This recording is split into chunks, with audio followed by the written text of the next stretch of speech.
Hey guys, it's Sarah. Welcome back to my channel. So today I'm going to be doing a haul update. So each time I do a haul on my channel, which isn't super often, I do like to do a video like this following that, just so you can hear more than just my first impressions on those products. I had a couple of videos the past couple months where the first one was a video where I just shared new products I'm trying. I really should have just called that a haul.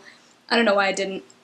And then maybe about a month later I had an actual cruelty-free drugstore makeup haul. Both of those videos will be linked in the description box if you've missed them, but today I'm going to be sharing my final thoughts on all the products mentioned in those two videos, so let's go ahead and get into it. So the first few products I mentioned were some Terre products that I was trying out. I actually did an entire video devoted to Terre Cosmetics. They're kind of an under-the-radar makeup brand, and so that video, you can watch that if you want to hear more about it. But the three products I mentioned in that video were the Terre Fluid Foundation, the Oval Brush, this is the extra large oval brush, and the Mineral Blush in Rosy. I'm not going to go too far into these, but I will go ahead and tell you I'm decluttering both of these. Don't waste your money on the foundation or the oval brush. I don't think they're worth the price. Let me just put it that way. The blush I do really like. It's just a nice soft pink color with a little bit of a pearlescent sheen to it. And it is a loose powder, so I actually haven't been reaching for this a ton lately just because I don't reach for loose powders that often. But I do like this blush, and if you don't mind loose powder blushes, I think you'd really like this. Terre goes up on Haute Look a lot, and I would definitely recommend, if you do want to place an order with them, to check Haute Look pretty regularly because it's significantly less expensive on there. Terre is a pretty pricey brand, so those are my final thoughts on those three products. I also had a couple of Pacifica lip products that I talked about. The first one is this Pacifica Devocean Deeply Devoted Natural Lipstick in the shade Firebird. This is a nice kind of warm toned red. To be honest with you, I haven't gotten a ton of use out of this because I feel like this is just more of a summertime shade. I've worn it a couple times, and I do like it, but it's a little bit of it's kind of a creamy formula for a red lipstick, and it's not super opaque, so this is something I would want to wear probably with a lip liner underneath it, just to kind of help with the staying power, because on its own I don't think the staying power is that great, and I might worry that it would maybe smear outside my lip line. But other than that, I do really like the shade, and I'm sure I'll be getting a lot of use out of this when the summer kind of rolls around. So the other Pacifica lip product was their Enlightened gloss in pink coral. Now this gloss is still available, but I don't know if the shade is still available. The shade is really nothing all that special though. It's just kind of a light sheer pink. This is the only lip gloss I own. I went through a time where I was just using up my lip glosses and then also decluttering a bunch because I just realized I wasn't a huge fan of lip gloss, but my friend actually gave me this, and it's the first lip gloss I've owned in a while, and I think I like it. I think I'm ready to kind of get back into lip gloss. I'm probably never going to be, obsessed with lip gloss, but I've enjoyed playing around with this. It's been a nice, kind of just easy lip product to throw on a day where I don't feel like wearing a lipstick, but I do want to kind of look a little bit more put together. So yeah, I really enjoy that. If you're a lip gloss person, you might like to check this out. I don't think that it's anything all that special, although I will say that it's nice because the formula isn't super sticky or thick, so if that bothers you, then you might really like this. And then I'd also gotten the Ofra long-lasting liquid lipstick in Laguna Beach. I had heard a lot of great things about Ofra's liquid lipsticks, and I have been very pleased with this. It is a really nice, just kind of a mauve-y pink. The shade is right up my alley. I love the way it smells too. It's just kind of a light, kind of creamy vanilla type of scent. The shade is really nice and wearable. This is the only liquid lipstick I own. It's taken me a while to kind of get into liquid lipstick, but I do like the formula of this. It is something that I think you would want to wear a sheer layer of it, because the thicker you go, or the thicker amount that you apply, the less transfer proof it's going to be. So I have found it is very opaque, so just a thin layer is really all you need, and that is what gives it kind of the best staying power. So I have really enjoyed this, and I'm interested now to try more of the shades. I also got this on Haute Look. I think I got it for about $10, and normally these are probably about $18 to $20, so I got a really good deal on it. If I see these on Haute Look again, I probably will pick up a couple more shades because I have really enjoyed this. Some more lip products that I picked up. that I talked about in that video were some Red Apple lipstick products. So I got the little duo with their exfoliate stick and their lip balm. So on their own, I think each of these is about $15, which is pretty pricey. The lip balm I have really enjoyed. Look at how much is left of this. There is hardly anything left. I feel like this has just been disappearing. Like every time I use it, there's just a smaller amount. And I mean, obviously that makes sense, but I feel like this has been going faster than most lip balms do for me. And it may just be because it's kind of like a slippery formula. I also do like to reapply lip balm a lot, but for me this has been going really fast. And so for a $15 lip balm, I don't know how I feel about that. I don't know if it's anything that much better for me than, say, like a Burt's Bees lip balm or a Crazy Rumors lip balm. Those are a couple of others that are way more affordable than this. So I don't know if that I would recommend this necessarily, but if you're in the mood to splurge on a lip product, and maybe you've been curious about this lip balm, I know a lot of people really like it. It's worth checking out, but for myself, I feel like I'm not really willing to keep repurchasing a $15 lip balm if it's not like the most amazing thing in the world. So, and for me it's not. So that's kind of how I feel about that. And then for the exfoliate stick, I kind of feel the same way. I haven't used this as much as I use the lip balm. I almost feel like you have to be careful with this, unless your lips are just super dry, because if I kind of go back and forth too many times on my lips, I think I noticed that it did irritate my lips a little bit, and it actually made them more rough than they already were. So if you're looking for a lip exfoliator like this, I would say just go for the e.l.f. ones, because, I don't know, what are they, like $3, $4? This, again, I think is around $15. Of course, if you get these as a duo like I did, you won't pay quite that amount. I think I paid maybe like $12 or $13 each for them when I bought them as a duo. But still, it's still pretty pricey. Lip exfoliators aren't really a thing that I feel like I need to use all that often, even when my lips are dry. I would almost rather just like kind of slough off the dead skin with like a wet washcloth. And that kind of does the job, and it doesn't cost anything. So, I don't know. Again, I have mixed feelings about this, but I know a lot of people do really like this product, so I mean, it just kind of depends on your preferences and how much you're willing to spend and that kind of thing. And then I also picked up a lipstick from Red Apple Lipstick that I really like. This is in the shade Beachside. I'm wearing it on my lips today. It's a nice, earthy, kind of tan, nude color. I didn't have anything like this in my collection already, and so I've really enjoyed it. Now the formula is unlike anything else in my collection. It's very slippery, which at first I was like, ooh, is this gonna is it gonna just like kind of slip and slide everywhere? I haven't had a problem with that. I would be curious to see if any of the darker shades would kind of feather or smear outside the lip lines, but this nude shade has been working just fine. And the thing that I like about it is it feels so comfortable. It's very thin, like it's opaque, but you only need a thin amount, and so it feels really comfortable. It almost feels like I'm just wearing a lip balm on my lips. So I really enjoy this, especially as someone who doesn't really like to wear lipstick all that much and doesn't really like the feeling of a thick lipstick.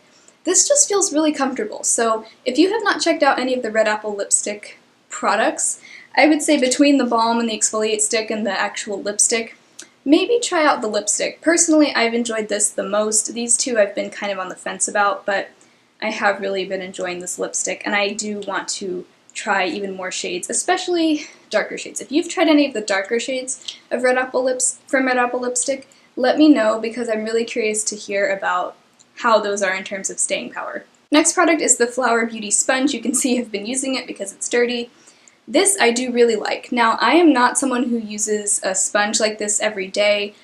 Usually I just prefer brushes because I just don't like the hassle of having to go and wet the sponge. I know that's really silly, but it's just kind of an extra step that a lot of times I like to avoid. But when I am in the mood for a sponge, I do really enjoy it. It's really, really soft. Now, keep in mind, the only other beauty sponge I've had was the Real Techniques kind of orange sponge that a lot of people have talked about. So I haven't tried the Beauty Blender or a whole lot of others to compare it to, but I can tell you I really like this. It's incredibly soft, like definitely softer than the Real Techniques sponge. So if you like a really, really soft, squishy sponge, I think you'd like this. It also gets really, really big. This is kind of damp still, but it's not at its biggest right now. It gets really big, so that could be a good thing or a bad thing. I don't mind that. It does have a nice shape. It's got like a flat edge here. It also has a nice big round part there. So there's a lot of different parts of this that you could use depending on your preferences. But I have really enjoyed this, and if you're a sponge person, I think you'd like this a lot. Oh, and Flower Beauty is, I think it started being sold at Ulta now, which is really cool. But I did hear that it's a lot cheaper at Walmart still, so maybe try Walmart first. But it is cool that it's available at Ulta. This I've talked about before. It's the Paula's Choice Calm Redness Relief Cleanser for normal to dry skin. I had bought this because throughout the winter I was having some really dry skin. My skin is still kind of on the normal to dry side right now. This cleanser is not something that you want to use if you rely on your cleanser to remove every last bit of like face makeup, because I have used this at night after I'd pretty much removed most of my makeup, and then I used like a toner after cleansing my face with this, and there had still been like a lot of makeup left on my face that I saw, like on the cotton round. So this I only use when I haven't been wearing makeup, so in the mornings. Or, if it's a day where I didn't wear makeup, I'm fine with using this, but if it's nighttime and I'm, also removing my makeup, I can't really use this because I just don't feel like it gets my face clean enough. So I feel like this cleanser is nice. It's very gentle. It's kind of more of a lotion-y cleanser, which is great if you have dry skin. It's something that you'd want to use, maybe if you just aren't someone who wears makeup, or in the mornings when you aren't trying to remove your makeup. So that's my thoughts on this. I don't think I'd repurchase it. But I will use it up. It's usable, and I like it for when I'm not worried about my makeup. And then also from Paula's Choice, I had gotten their Resist Anti-Aging Eye Cream. I've been using this probably for the last couple of months now. This is a thicker eye cream, so it's not something I'd want to wear under makeup, so I really only use it at night. And with this kind of product, it's really hard to know, unless you've been using it for like a really long time, to see a true difference, but I actually feel like it may be making a difference. I do have some fine lines under my eyes, and I have noticed those maybe lessening a little bit. It's really hard to say for sure, but I don't know. I'd say it's worth a try. Paula's Choice is a brand that I really trust. You guys, I talk about them all the time. I like it, but again, it's really hard to say for sure if it's making a difference or not. So those were all the products in the video titled New Products I'm Trying. Now I'm going to talk about the products that were in my cruelty-free drugstore makeup haul. So the first product, I've already shared quite a bit about this. This is the Andalou Naturals 1000 Roses CC Cream in the shade Sheer Nude. I did an entire video review on this, so check that out if you want to hear more.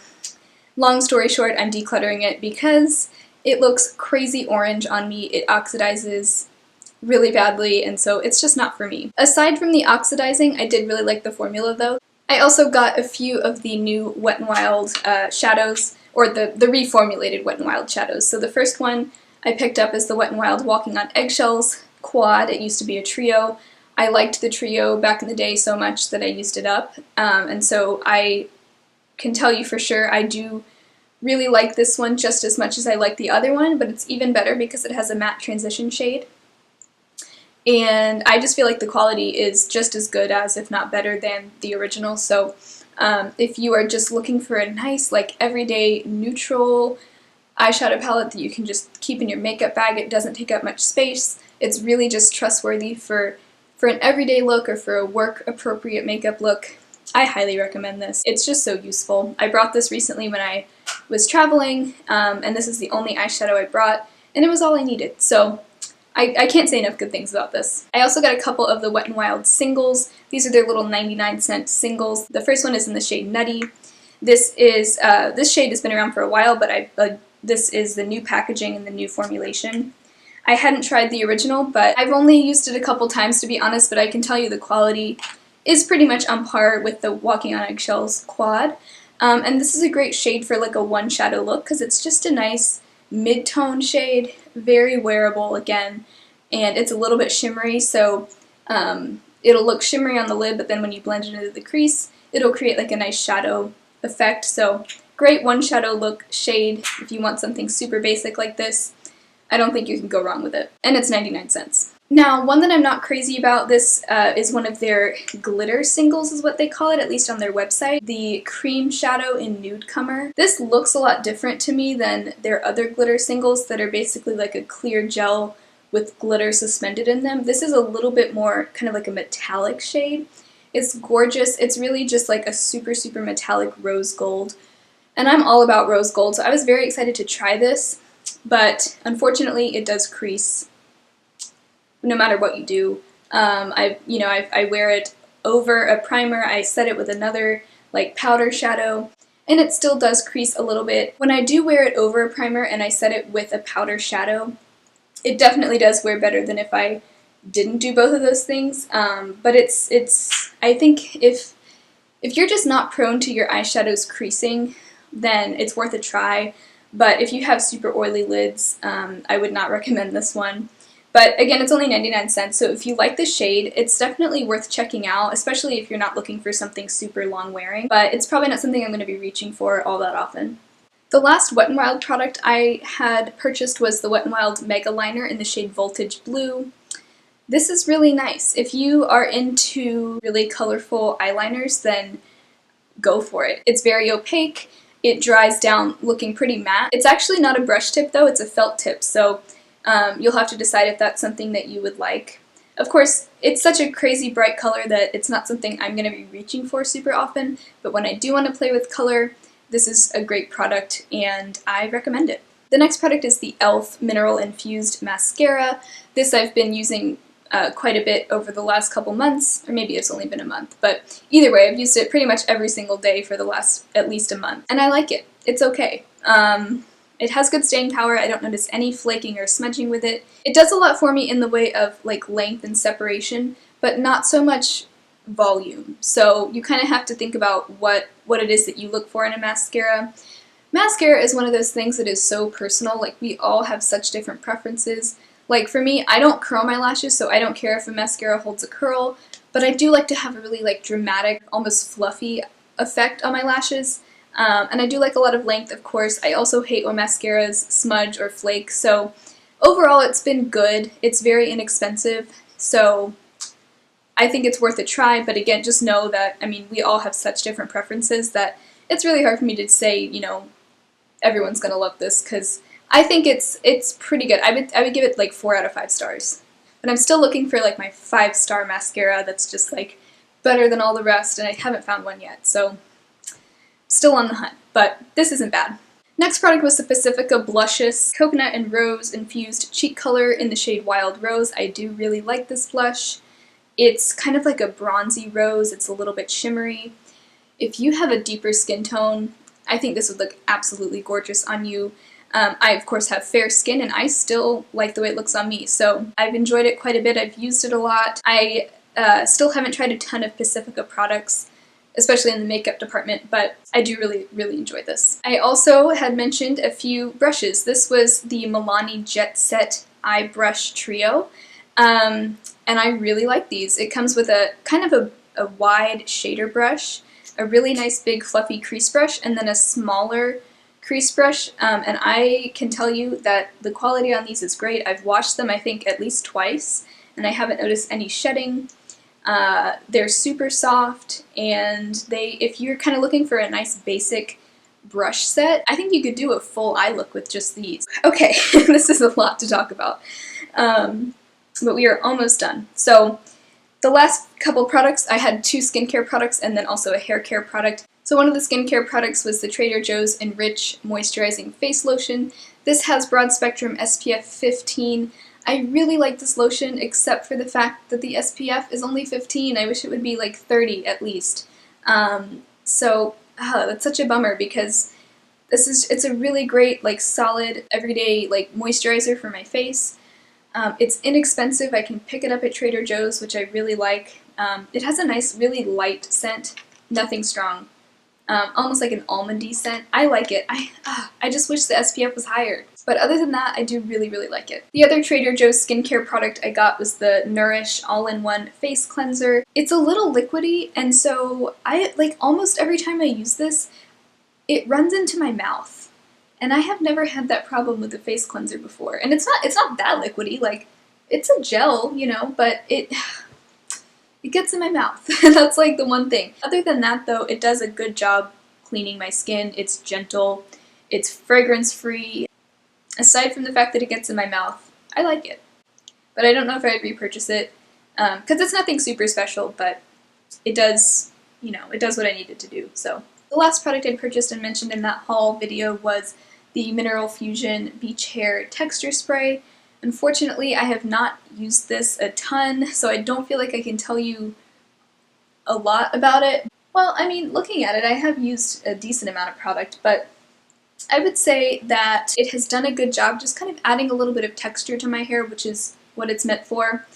It's almost like a little bit of a hairspray without being super crunchy, and so I kind of like it. It gives you a little bit of hold. I think it helps if you're curling your hair. It helps you kind of enhance the curl a little bit. I do have naturally wavy and fine hair, so I was looking for something like this to kind of help emphasize the waviness of my hair without weighing it down. And I feel like it does a good job. Again, I need to use it some more, but I'll try to keep you guys updated on this the more I use it. I'm just really bad with hair products. I'm so lazy with my hair, I hardly ever put any products in it. So yeah, but hopefully I'll try to get more use out of this pretty soon. So I think that those were all of the products that I had kind of hauled in those two videos a couple months ago. So I hope this was helpful. I know that a lot of times haul videos, they're fun to watch, but they aren't always super helpful because, well, at least when I haul things, I haven't had a chance to adequately test them out and review them. So I hope this was a good way to kind of let you guys know my final thoughts. If you enjoyed this video, I hope you'll subscribe to my channel, and I'll talk to you guys next time. Bye.